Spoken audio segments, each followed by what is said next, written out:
Captain, the Titanic has struck an iceberg and she is sinking. It was 12:35 a.m. on April 15, 1912. Captain Arthur Rostron of the RMS Carpathia had been asleep for barely an hour when those words shattered the night. In the next 5 minutes, he would make decisions that would save 705 lives.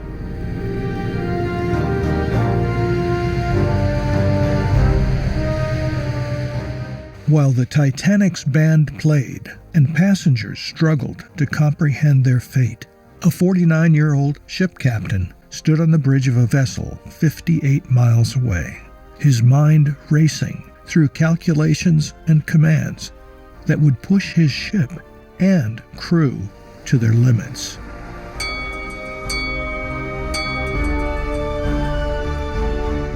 This is not a story about a ship that sank. It's about a ship that came to the rescue and the captain whose extraordinary clarity of thought would be the difference between life and death for hundreds of people in the freezing North Atlantic. RMS Carpathia was a modest vessel compared to the majestic Titanic. Originally built to carry 1,700 passengers, she was half full that night, with 740 souls on board. Captain Arthur Rostron had spent 27 years at sea, a man whose quiet competence had earned him command, but never headlines, until tonight. Within minutes of receiving the distress call, Rostron had calculated Carpathia's position relative to the sinking Titanic. The math was brutal. 58 miles away, nearly 4 hours at top speed. The Titanic might not have 1 hour left. But Rostron didn't waste a heartbeat on doubt. He ordered his engines pushed beyond their safety limits, from 14 knots to nearly 18, a speed that would risk his own ship in the same ice field that doomed the Titanic. She's never run this hot, Captain. The engines were not built for this. Keep them running full ahead, whatever it takes. As the Carpathia surged forward, Rostron assembled his officers. He didn't just issue orders. He orchestrated an entire rescue operation while his ship was still hours away. He assigned crew to each lifeboat station. He ordered all public rooms converted to emergency accommodations. The infirmary was expanded. Blankets, hot coffee, soup, and whiskey were prepared. Chairs and tables were cleared to make room for survivors. Slings and cargo nets were rigged to bring aboard the injured.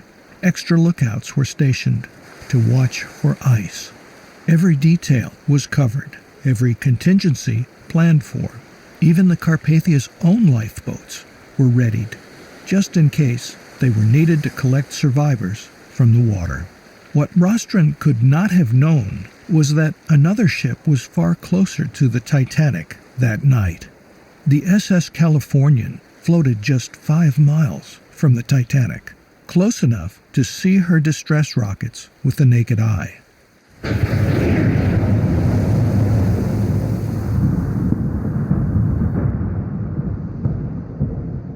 But her wireless operator had gone off duty at midnight.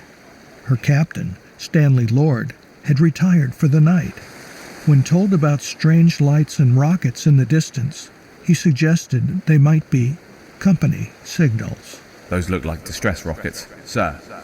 Keep an eye on them. Let me know if you see anything else. The Californian remained motionless throughout the night.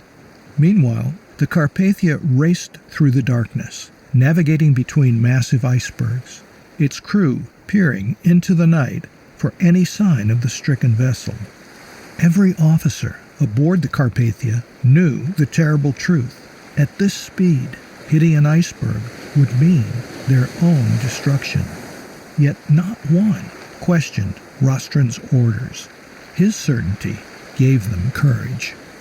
At 3:30 a.m., still 30 minutes from the Titanic's last reported position, the first distress rocket was fired from the Carpathia to signal survivors that help was on the way.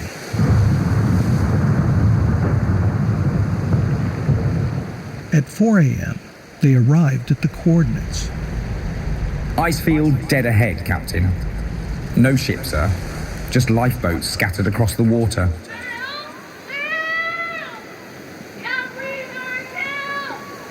The magnificent Titanic, proclaimed unsinkable, had vanished beneath the sea at 2:20 a.m. Now, all that remained were 20 lifeboats, adrift in freezing waters, some dangerously overcrowded, others half empty. Evidence of the chaos of the evacuation.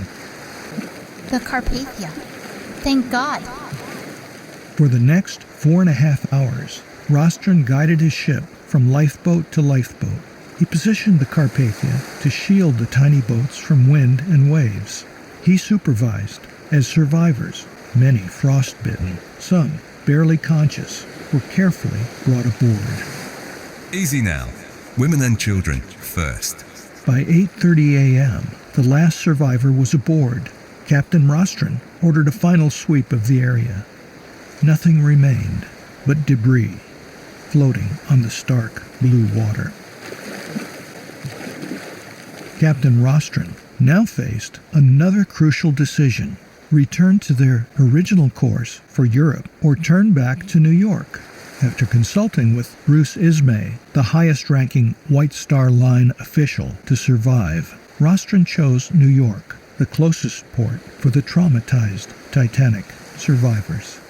In the aftermath, Captain Rostron received accolades from around the world.